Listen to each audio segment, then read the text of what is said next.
Well, believe it or not, mosquitoes aren't the only pest to watch out for this summer. Good evening. I'm Christian Brown. And I'm Diane Larson in for Lee Conklin. The experts say tick populations are on the rise and bringing diseases with them. 13 ABC's Amy Montgomery live to explain why. Amy. And Christian, the wet weather and the influx in the deer population, just a couple of reasons behind that increase. Good news is there are ways to protect yourself and your pets as you spend a little more time outdoors.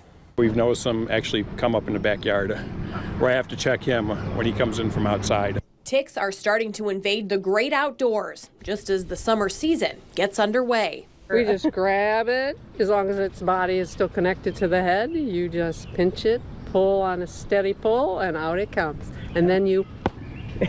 Many people are keeping an eye out for the pest, checking their clothes after every time outside, and keeping a close eye on their pets. I'll check his ears. I'll go and check his ears, and he's really good about checking his ears. Because he's short hair and he's got a tight coat, I can just run my hand down his coat, and I can usually feel if there's anything on him, and I'll pull off a couple ticks.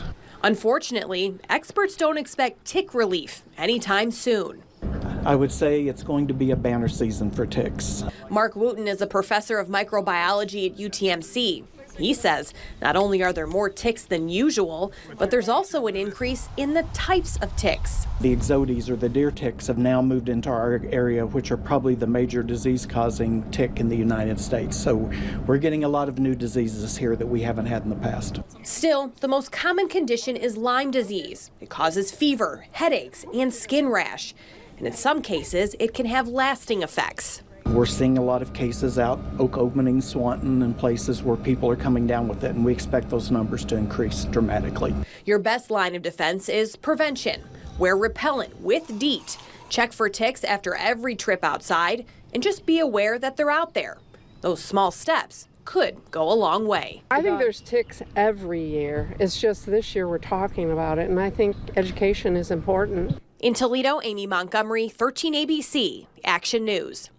So what about those